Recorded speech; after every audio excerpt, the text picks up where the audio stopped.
తెలంగాణలో రేపటి నుంచి 10వ తరగతి పరీక్షలు ప్రారంభం కానున్నాయి. రాష్ట్ర వ్యాప్తంగా 5,28,239 మంది విద్యార్థులు 2,676 కేంద్రాల్లో పరీక్షలు రాయనున్నారు. ఈ పరీక్షలు రేపటి నుంచి ఏప్రిల్ 16 వరకు జరగనున్నాయి.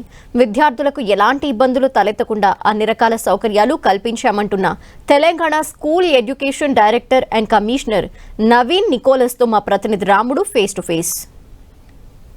రాష్ట్రంలో ఒకవైపు ఇంటర్ బోర్డు ఎగ్జామ్స్ జరుగుతున్నాయి. ఇప్పుడు రేపటి నుంచి ఎస్ఎస్సికి సంబంధించినటువంటి పరీక్షలకు కూడా అధికారులు అన్ని ఏర్పాట్లు చేశారు. ఎక్కడ ఎలాంటి ఘటనలు జరగకుండా పిల్లలు ప్రశాంతమైనటువంటి వాతావరణంలో పరీక్షలు నిర్వహించేందుకోసం ఏర్పాట్లు చేశామని అంటున్నారు. Senior IAS officer Naveen Nicholas garu మనతో పాటు ఉన్నారు. సార్, ఏ విధంగా ఈ పరీక్షలకు సంబంధించి విద్యార్థులను అదేవిధంగా టీచర్స్ను వాటన్నింటినీ కూడా సెంటర్లను సిద్ధం చేశారు మీరు?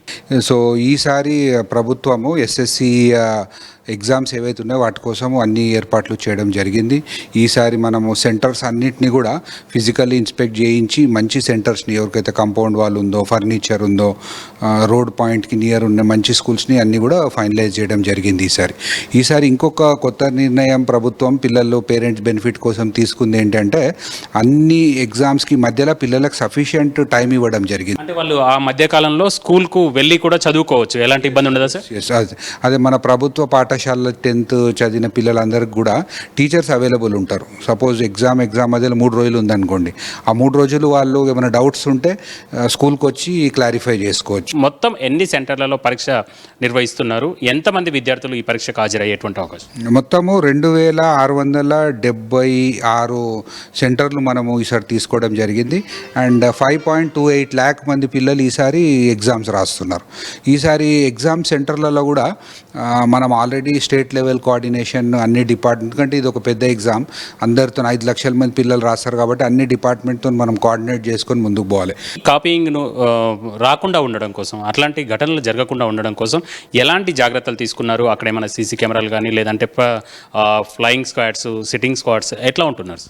సో ఈసారి అన్ని సెంటర్లో మనకు గేట్ దగ్గర పోలీస్ వాళ్ళు ఉంటారు.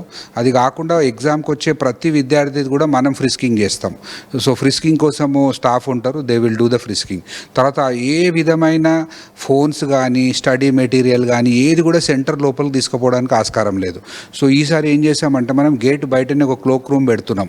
దాంట్లోనే అందరు కూడా డిపాజిట్ చేయాలి, including chief superintendent, principal, teaching staff, non teaching, students, on duty, mid day meal ఎవరైనా సరే ఫోన్ తీసుకుపోవడానికి వీల్లేదు.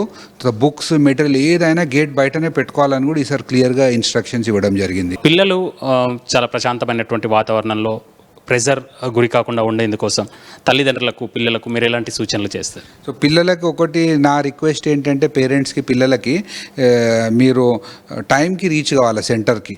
అంటే ఒక 1/2 hour బిఫోరే రీచ్ అయితే పిల్లోడికి బాగుంటుంది. వచ్చి ఆయన రూమ్ ఎక్కడ, ఏ బ్లాక్ అవన్నీ చూసుకొని ప్రశాంతంగా రూమ్లో సెటిల్ అయితే చాలా కంఫర్టబుల్గా ఉంటుంది. ఫస్ట్, సెకండ్, మళ్ళీ ట్రాఫిక్ జామ్ ఇవన్నీ ఏమి ఉండవు. 1/2 hour బిఫోర్ సెంటర్కి వస్తే బాగుంటుంది.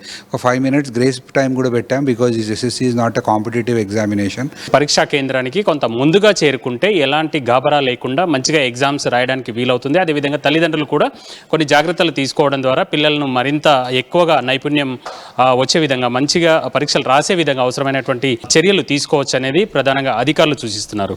కెమెరా పర్సన్ మనోరంజన్తో రాముడు, 10 TV, హైదరాబాద్.